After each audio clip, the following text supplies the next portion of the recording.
Pakistan Peoples party کے کو chairperson ہیں آصف علی زرداری صاحب، انہوں نے یہ کہا کہ مجھے الیکشن کمیشن آف پاکستان کے اوپر مکمل اعتماد ہے اور جو الیکشن ہوں گے وہ جو ہیں وہ شفاف ہوں گے۔ اللہ الرحمن الرحیم، کیسے ہیں آپ؟ امید ہے کہ آپ بخیر و عافیت ہوں گے۔ اللہ کرے جہاں رہیں خوشحال اور خوش و خرم رہیں۔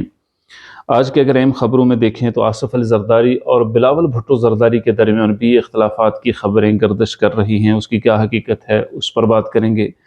اور جنگ میں جو واقعہ پیش آیا، کیا واقعتاً یہ نون لیگ کا آدمی تھا جس کو ووٹرز حضرات نے یا اپنے حلقے کے لوگوں نے اس پر تشدد کیا ہے، یا کچھ معاملہ اور تھا؟ اس کی کیا تفصیل ہے، اس پر بھی ہم بات کریں گے۔ لیکن اس سے پہلے کچھ عدالت سے جڑی خبریں۔ مظاہر اکبر علی نقوی صاحب جو ہیں، ان کو شو کاز نوٹس جاری کیا گیا تھا۔ ان کے بارے میں بہت سی شکایات تھیں، ان میں سے یہ بھی کہ اثاثے آمدن سے زائد اثاثے ہیں ان کے، اس پر بھی ان کے خلاف شکایت تھی۔ اس حوالے سے ان کو شو کاز نوٹس جاری کیا گیا تھا۔ مظاہر اکبر علی نقوی صاحب نے وہ show cause notice supreme court میں چیلنج کر دیا گیا، جس میں انہوں نے کہا ہے کہ اس قسم کا شو کاز نوٹس جاری کرنے کی کوئی وجہ نہیں بنتی، اور انہوں نے مزید یہ کہا کہ یہ عدلیہ پر حملہ ہے۔ یعنی ایک جج صاحب ہیں جن کے بارے میں شکایت ہیں، اور جج صاحب یہ سمجھتے ہیں کہ وہ خود ایک پوری عدلیہ ہے، تو انہوں نے کہا کہ یہ عدلیہ پر حملہ ہے۔ اگر اثاثوں کے الزام کا کوئی معاملہ ہوتا تو انکم ٹیکس والے مجھے نوٹس جاری کرتے، جب انہوں نے جاری نہیں کیے تو اس کا مطلب یہ ہوا کہ اثاثوں کا کوئی ایشو نہیں ہے۔ یہ کہنا تھا مظاہر اکبر علی نقوی صاحب کا۔ لیکن حقیقت یہ ہے کہ انکم ٹیکس والوں نے کبھی بھی آج تک کسی بڑے عہدیدار کو یعنی کہ نوٹسز جاری نہیں کیے، اور نہیں پوچھا کسی جنرل صاحب سے، جج صاحب سے، کسی بڑے بیوروکریٹ سے۔ ہمیشہ وہ ان کے نوٹسز ہمیشہ ایک غریب آدمی کے لیے آتے ہیں۔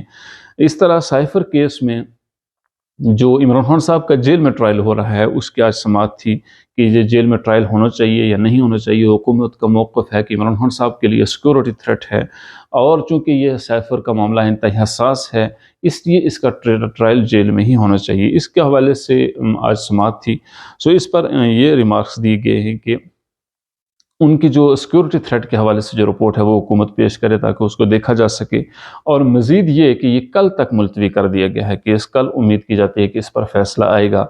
اب بات اگر کی جائے تو جو گل حسن صاحب اس کیس کو سن رہے ہیں، ان کے اور جو چیف جسٹس ہیں ہائی کورٹ کے عامر فاروق صاحب کا کہنا ہے کہ یہ 4 ہفتوں کے اندر کیس مکمل کیا جانا چاہیے، جبکہ گل حسن صاحب اس کو جس طرح چلا رہے ہیں اس سے پتہ چلتا ہے کہ ان دونوں کے درمیان آپس میں کہیں کنفلکٹ موجود ہے۔ اب اس کی کیا حقیقت ہے یہ آنے والے دنوں میں پتہ چلے گا۔ شاہ محمود قریشی صاحب کی ضمانت ہائی کورٹ سے کی درخواست ضمانت کی مسترد ہو چکی تھی، اس کے بعد انہوں نے اس کو چیلنج کر دیا ہے، اب سپریم کورٹ میں جانے کا انہوں نے فیصلہ کر دیا ہے۔ بلاول بھٹو زرداری اور آصف علی زرداری کے درمیان کیا اختلافات ہیں؟ انصار عباسی صاحب نے اس کو یہ کہا ہے کہ ان کے درمیان یعنی پیپلز پارٹی اور نون لیگ کے درمیان آپس میں پی ڈی ایم ٹائپ کا ایک اتحاد اور انڈرسٹینڈنگ موجود ہے۔ اسی وجہ سے جو ان کے درمیان اختلافی بیانات ہو رہے ہیں وہ اتنے نام لے کر نہیں کر رہے، اشاروں کنایوں میں ان کے اختلافات کا اظہار ہوتا ہے۔ لیکن بلاول بھٹو کی اصل جو پریشانی اور مشکل ہے وہ یہ ہے کہ لاڈلا کا جو ٹائٹل تھا، جو کسی زمانے میں عمران خان صاحب کے لیے تھا اور پھر اب وہ نواز شریف صاحب کی طرف منتقل ہو رہا ہے، بلاول بھٹو کی کوشش تھی کہ یہ ٹائٹل مجھے ملنا چاہیے، لیکن ان کی کوششیں ناکام ہوئیں، اور جب انہوں نے دیکھا کہ یہ ٹائٹل نواز شریف صاحب کی طرف جا رہا ہے تو ان کے اضطراب اور پریشانیوں میں اضافہ ہونے لگا۔ جس طرح کہ ایک دفعہ قومی اسمبلی میں تقریر کرتے ہوئے بلاول بھٹو نے یہ کہا تھا کہ ہمارے جو بڑے ہیں وہ ہمارے لیے کیسا ماحول چھوڑ کر جا رہے ہیں۔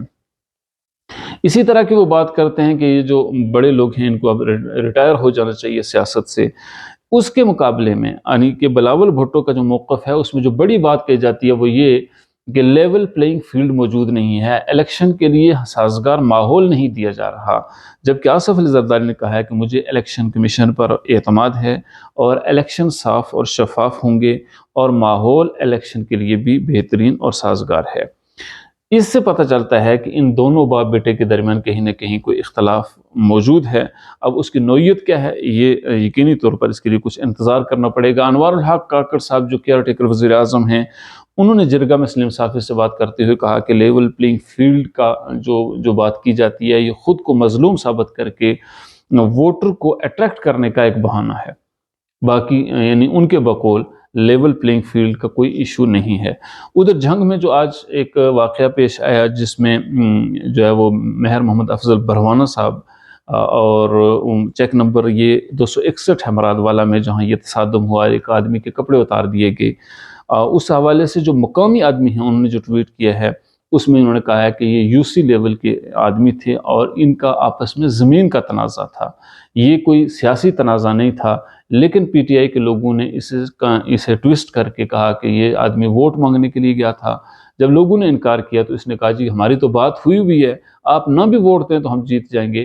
اس پر لوگوں نے اس پر تشدد کیا اور ظلم کیا یا جو بھی اس کے ساتھ معاملہ پیش آیا، لیکن جو اصل چیز ہے کہ اسی طرح کی فیک خبریں دے کر یعنی قوم کو گمراہ کرنے کی پچھلے 10-11 سالوں سے جو کوشش کی جا رہی ہے اس کا تسلسل ہے یہ۔ حقیقت یہ ہے کہ یہ زمین کا تنازع تھا، جو بھروانوں نے یہ زمین بیچی تھی رمانہ برادری کو، اور وہاں پر منجی کاٹنے کے حوالے سے جو اختلاف تھا اس کو ختم کرنے کے لیے اکٹھ تھا۔ وہاں اکٹھ میں مہر محمد افضل بھروانہ نے رمانوں کی اچھی خاصی کلاس لی، اس کے ریئیکشن میں یہ جھگڑا ہوا اور اس کو پی ٹی آئی کے لوگوں نے جوڑ دیا اس کے ساتھ کہ یہ نون لیگ کا آدمی ہے اور اس نے جو ہے وہ ووٹ کی وجہ سے اس کو یہ سزا دی گئی ہے۔ ہمارا پروگرام کیسا رہا؟ آپ کی رائے کی اشد ضرورت ہے۔ السلام علیکم ورحمۃ اللہ۔